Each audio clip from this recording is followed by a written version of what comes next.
ಮೈಸೂರಿನ ಪ್ರತಿಷ್ಠಿತ ಹಾಗೂ 109 ವರ್ಷಗಳ ಇತಿಹಾಸವಿರುವಂತಹ ಮನ್ನಾರ್ ಕೃಷ್ಣ ಶೆಟ್ಟಿ ಹಾಸ್ಟೆಲ್ ಅಥವಾ MK ಹಾಸ್ಟೆಲ್ನ ಗೋಡೆ ಮೇಲೆ ವಫ್ ಅವರು ಒಂದು ಬ್ಯಾಕ್ ಡೇಟೆಡ್ ನೋಟಿಸನ್ನು ಅಂಟಿಸಿ ಇದು ತಮಗೆ ಸೇರಿದ್ದು ಅಂತ ಹೇಳಿ ಕ್ಲೈಮ್ ಮಾಡ್ತಾ ಇದ್ದಾರೆ.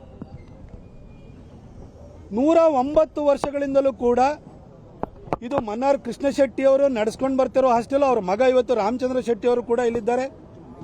ಅವರು ಮೊಮ್ಮಗ ಇಲ್ಲೇ ಇದ್ದಾರೆ. ಅವ್ರ ಹೆಸರಿನಲ್ಲಿ ಆಸ್ತಿ ಇದೆ. ಮೈಸೂರಿಗೆ ಯಾರ್ದಾದ್ರು ಹಿನ್ನೆಲೆ ಇದ್ರೆ ಅದು ಮಹಾರಾಜರ ಹಿನ್ನೆಲೆ ಇದೆ. ಇದಕ್ಕೆ ವಫ್ ಆಗಲಿ ಅಥವಾ ಮುಸಲ್ಮಾನರು ಆರಾಧಿಸುವಂತ ಹೈದರಾಲಿ ಟಿಪ್ಪು ಸುಲ್ತಾನ್ಗಾಗಲಿ ಯಾವುದೇ ಇಲ್ಲಿನ ಇತಿಹಾಸ ಗುರುಗಳಿಲ್ಲ.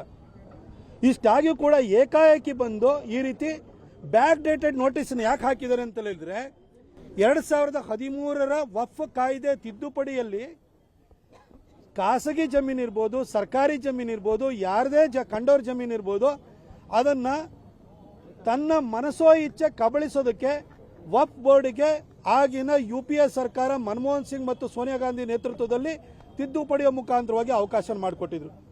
ಇದರಿಂದ ಸ್ವತಃ ಮುಸ್ಲಿಂ ಕಮ್ಯುನಿಟಿಯವರು ಸೇರಿದಂತೆ ಹಿಂದೂಗಳಿರ್ಬೋದು, ಕ್ರಿಶ್ಚಿಯನ್ರಿರ್ಬೋದು, ಪ್ರತಿಯೊಬ್ಬರು ಕೂಡ ಸಂಕಷ್ಟಕ್ಕೀಡಾಗಿದ್ರು. ಕೇರಳದಲ್ಲಿ ಕ್ರಿಶ್ಚಿಯನ್ರ ಆಸ್ತಿಯನ್ನೇ ಹೊಡ್ಕೊಳ್ಳುವಂತಹ ಪ್ರಯತ್ನಗಳು ನಡೀತಾ ಇತ್ತು.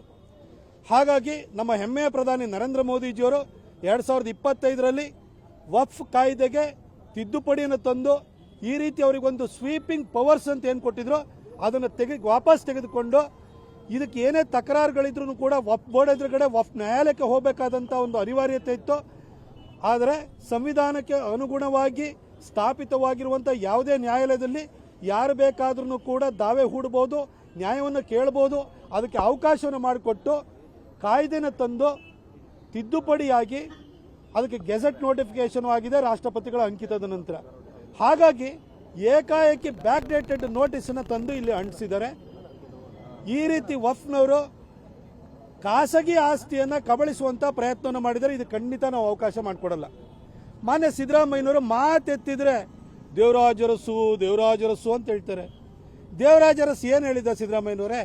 ದೇವರಾಜ ಅರಸು ಅವರು ಬಹಳ ಸ್ಪಷ್ಟವಾಗಿ ಹೇಳಿದ್ರು, ಅವರು ಉಳುವವನೇ ಭೂಮಿ ಒಡೆಯ ಅಂತಂದ್ರು. ಅನುಭವದಲ್ಲಿ ಯಾರಿದ್ದಾರೆ ಅವರಿಗೆ ಭೂಮಿನ ಕೊಟ್ಟರು. ನಿಮ್ಮ ಲ್ಯಾಂಡ್ ರಿಫಾರ್ಮ್ಸ್ ಆಕ್ಟ್ ಇದೆಯಲ್ಲ, ಇದಕ್ಕೆ ಉಳುವವನೇ ಭೂಮಿ ಒಡೆಯ ಅನ್ನೋದು ಇದೆಯಲ್ಲ, ಆ ಆಕ್ಟ್ ಇದಕ್ಕೆ ಅನ್ವಯ ಆಗಲ್ವಾ? ಲಿಮಿಟೇಷನ್ ಆಕ್ಟ್ ಖಾಸಗಿ ಜಮೀನಾದ್ರೆ 12 ವರ್ಷ, ಸರ್ಕಾರಿ ಭೂಮಿ ಆದ್ರೆ 13 ವರ್ಷ. ಗಮನದಲ್ಲಿ ಇದ್ದು ಅನುಭವದಲ್ಲಿ ಇದ್ರೆ ಅದು ಅವ್ರದ್ದೇ ಆಗುತ್ತೆ ಅನ್ನೋದು ಇದೆ, ಅದು ಇದಕ್ಕೆ ಅನ್ವಯ ಆಗಲ್ವಾ ಸರ್? ಹಾಗೆ ಈ ಭೂಮಿ ಇಷ್ಟು ವರ್ಷದಿಂದಲೂ ಇವ್ರ ಸುಪರ್ದಿನಲ್ಲಿದೆ. ಇನ್ಹೆರಿಟೆನ್ಸ್ ಆಕ್ಟ್ ಪ್ರಕಾರವಾಗಿ ಯಾರಿಂದಲಾರು ವಫ್ಗೆ ಅದು ಹೋಗ್ಬೇಕಲ್ಲ, ಯಾರೋ ದಾನ ಕೊಡಬೇಕು, ಬಳುವಳಿಯಾಗಿ ಕೊಡಬೇಕಲ್ವಾ? ಯಾರು ಕೊಟ್ಟಿದ್ದಾರೆ? ವಫ್ ಅವ್ರು ಏನಾದ್ರೂ ಕೂಡ ಈ ಮನ್ನಾರ್ ಕೃಷ್ಣ ಶೆಟ್ಟಿ ಅವ್ರಿಗೆ ಏನಾದ್ರು ಹುಟ್ಟಿದಾರ? ಅವ್ರ ಕುಟುಂಬಕ್ಕೆ ಏನಾದ್ರು ಸೇರಿದಾರ? ಮತ್ತೆ ಹೆಂಗಾಗಿ ಇನ್ಹೆರಿಟ್ ಮಾಡ್ಕೊಳ್ತಿದ್ದಾರೆ? ಅವ್ರ ಕುಟುಂಬಕ್ಕೆ ಸೇರಿದಂದ್ರೆ ಅವ್ರ ಮಗ ಮೊಮ್ಮಗ ಇಲ್ಲೇ ಇದ್ದಾರೆ, ರಾಮಚಂದ್ರ ಶೆಟ್ಟಿ ಇದ್ದಾರೆ, ಅವರಿಗೆ ಸೇರಬೇಕಾದದ್ದು. ಅವರೇ ಈ ಹಾಸ್ಟೆಲ್ನ ಪ್ರೆಸಿಡೆಂಟ್ ಕೂಡ ಆಗಿದೆ. 109 ವರ್ಷದಿಂದ ಬಡ ಮಕ್ಕಳಿಗೆ ಉಚಿತವಾಗಿ ಊಟ ಕೊಟ್ಟು ಇಲ್ಲಿ ತಂಗಕ್ಕೆ ಉಳಿಯೋದಕ್ಕೆ ಅವಕಾಶವನ್ನು ಮಾಡಿಕೊಟ್ಟು ಜನರ ಸೇವೆ ಮಾಡ್ತಾರೆ. ಅಂತ ಆಸ್ತಿನೂ ಕೂಡ ನೀವು ಕಬಳಿಸೋದಕ್ಕೆ ಅವಕಾಶ ಮಾಡಿಕೊಡ್ತಿದ್ರಲ್ಲ ಸಿದ್ದರಾಮಯ್ಯನವರೇ. ಏನು ಕರ್ನಾಟಕವನ್ನು ನೀವೇನು ತಾಲಿಬಾನಿ ಸರ್ಕಾರವಾಗಿ ರಾಜ್ಯವಾಗಿ ಮಾಡೋಕ್ಕೆ ಹೊರಟಿದ್ದೀರಾ? ಇದಕ್ಕೆ ಖಂಡಿತ ನಾವು ಅವಕಾಶವನ್ನು ಮಾಡಿಕೊಡಲ್ಲ. ಈ ವಫ್ ಏನು ಬಂದು ನೋಟಿಸ್ ಅಂಟಿಸಿದರೆ ಅದನ್ನು ಮಾಧ್ಯಮಗಳ ಸಮ್ಮುಖದಲ್ಲೇ ನಾವು ಹರಿದು ಬಿಸಾಕ್ತೀವಿ. DC ಅವರು ಕಣ್ಣು ಮುಚ್ಕೊಂಡು ಕೂತ್ಕೊಳ್ಬೇಡಿ. ನಿಮಗೊಂದು both judicial and executive powers ಇದೆ.